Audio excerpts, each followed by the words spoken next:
The AFC just continues to load up. According to Caesars, the Broncos are now tied with the reigning Super Bowl champion Rams for the fourth shortest odds to win the whole thing next year. You see the teams on your list. Denver at 12-1. That despite coming off of having a losing record last year. And so the football squad is ready to go here again today. We got D. Wood, we got Chris Canty, and Kmart.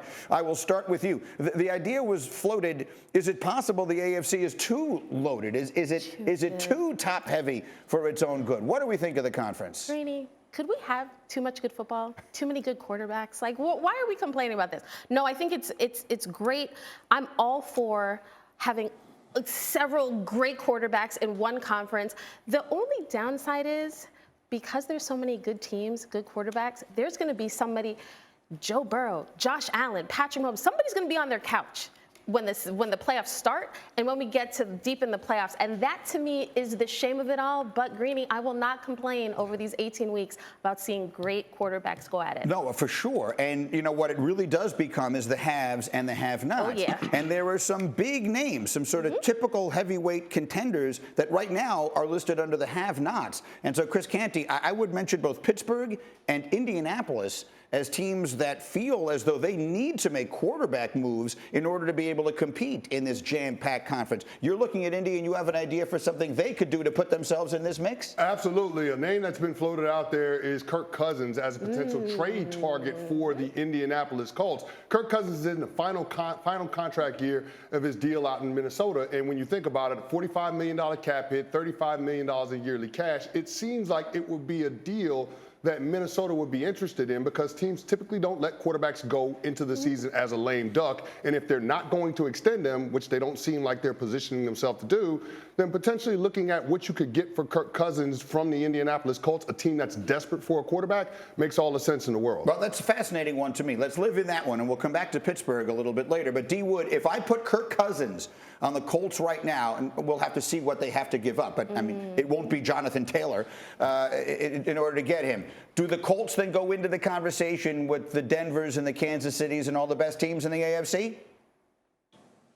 They'll be interesting, Green, and there's no question about it because they have such a really good roster on both sides of the football. Now, you know, you're talking about different animal when you're talking about Patrick Mahomes and Josh Allen and Joe Burrow, but that roster alone will elevate Kirk Cousins in that particular situation.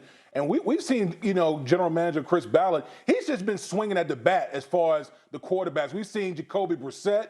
We've seen, you know, Phillip Rivers. We've seen Carson Wentz. He's just going to keep swinging at it. So if that's another swing that he's willing to take in order to try to get this Colts team over the hump, I'm sure he will pull the trigger on it.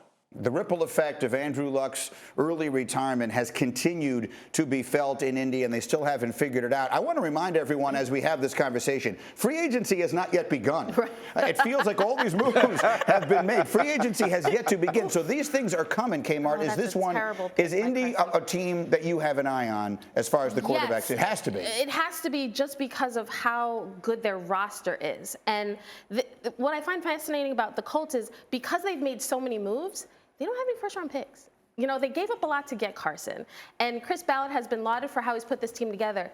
That was a huge swing and a miss. So what kind of ammo do they have to go out and get somebody? That's my only question.